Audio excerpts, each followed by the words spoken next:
But I think we're all here to listen to some great literature, and so I guess I just hand over the stage to the first of our performers, which is Walter Hölbling. Walter is a retired professor of American Studies at the University of Graz, Austria. In addition to his academic writings, he has also published 2 volumes of poetry in English, together with a former colleague, and another one in German came out in 2018. A selection of his English poems is currently in preparation. His first language is German, his second language English, and with Tint he has published Spring Has Come, a poem in our Spring 21 issue, and he will read this one and a few other poems for us tonight. So please put your hands together for Walter.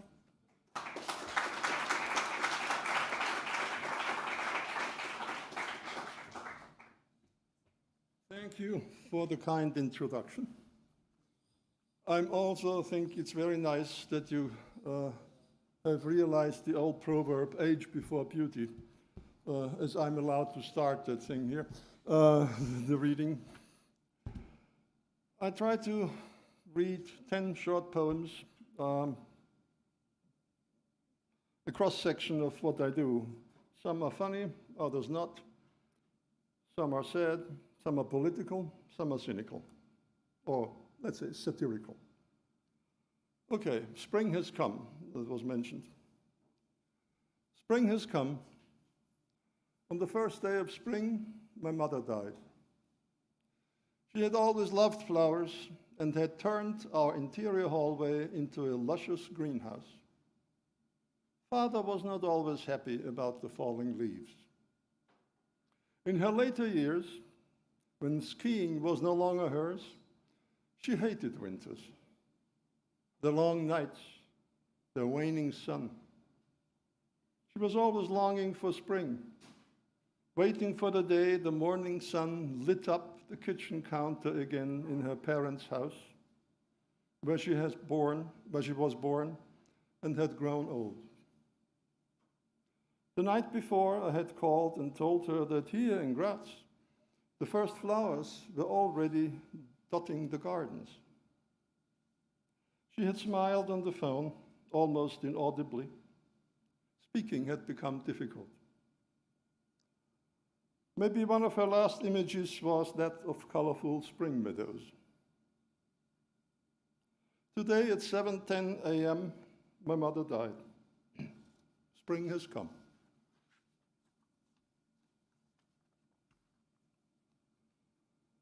The next one is find the words. When we feel strong emotions, we often have no words that seem to fit our commotion. We coo and chirp like to the birds, or moo like cattle in the herds. And only gradually we find the words connecting soul and mind, so we can speak our feeling rather than reeling without words in some unspoken power's bind. And now comes a funnier one. Never in my life have I ever thought I would enter my bank masked, ask for money, and they give it to me with a smile. Now there's a sad one that was originally written 3 months before the Iraq war broke out, but unfortunately, I think it fits current times as well. It's called It's Time Again. When no mornings follow nights, cities lie without their lights. Little beasts root happily. Children can live all their fears.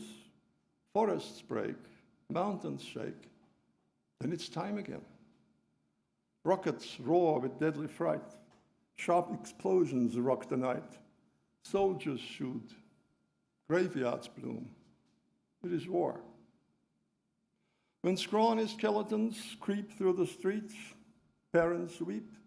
Dead bodies radiate new death and crumpled shapes spread more disease. Then it's time again. The general orders strategic attacks and watches how the metropolis cracks. Rivers stink, battleships sink. It is war. When the bakers bake no more bread, when the butchers chop off their hands, when the doctor's only prescription is death, Corpses float in the village pond, and supermarkets stay closed 24 hours a day. Then it's time again. Maybe the ultimate time for the warriors to storm from their heights, to the valleys, to lands and destroy. They also kill women. All children are dead. The moon is all red. The stars are so wan.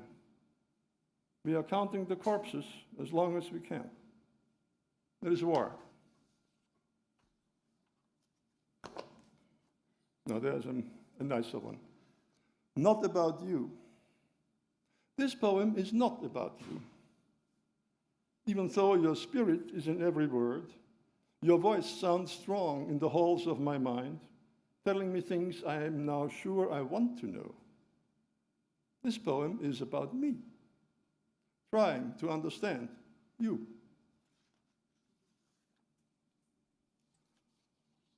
Another one, unfortunately topical. I'm so sorry. We look at TV screens that show thousands of persecuted and bombed out families on the run for safety and sheer survival. So sorry. Borders are shuttered now. The boat is full. No more can come in. We have to think of ourselves. So sorry. We sincerely regret that you are suffering from cold and rain and snow in your rickety makeshift camps. So sorry. We are sure there's someone to take care of all that mess. It's just not us. So sorry. No, different style. Associating.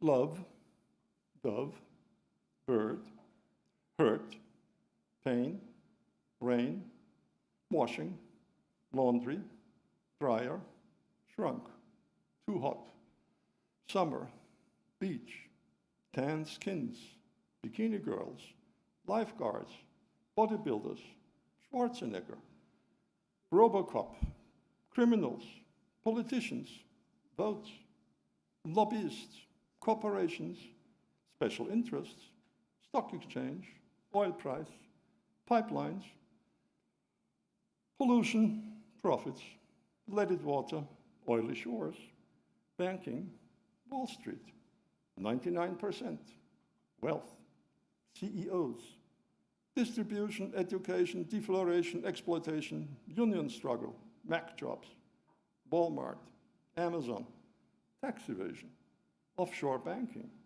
islands, caimans, reptiles, alligators, walruses, snapping turtles, manatees, albatrosses, birds, dove, dove.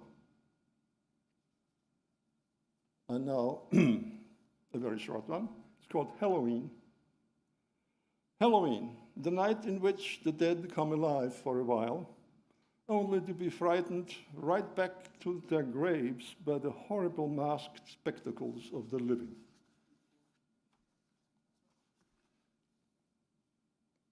Autumn morning. A slanted morning sun warming my back makes my huge shadow walk far ahead of me. Trying to catch up with it, I feel small.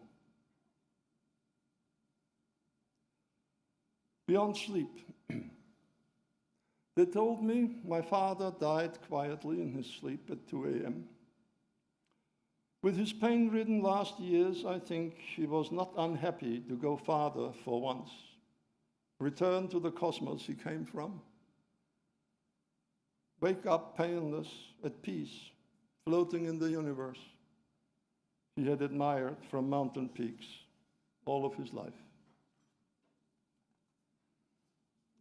There's a short thing about a meeting of two presidents in Helsinki a couple of years ago. It's called Helsinki. Two leaders once met in Helsinki for talks that looked somewhat kinky. As it turns out, still nobody knows what they were talking about, and that indeed smells rather stinky. And the last one, a nice poem, shiny and bright. My friend said last night I should write something light, something shiny and bright to the reader's delight. No fights and no terror, no soldiers, no war, no suicide bombers, no refugees galore. After all, it's the season when together we sing of the love that we bring to each other within reason. So I'm doing my best not to make a clean breast of the worries that plague me. Cuddle deep in my nest, only welcome the guest who brings me good news and carefully wipes all the dirt from her shoes. Here she enters my house. So, to rouse our good feelings, we all listen to the chimes of the church bells so pealing, and to a poem that rhymes. Thank you.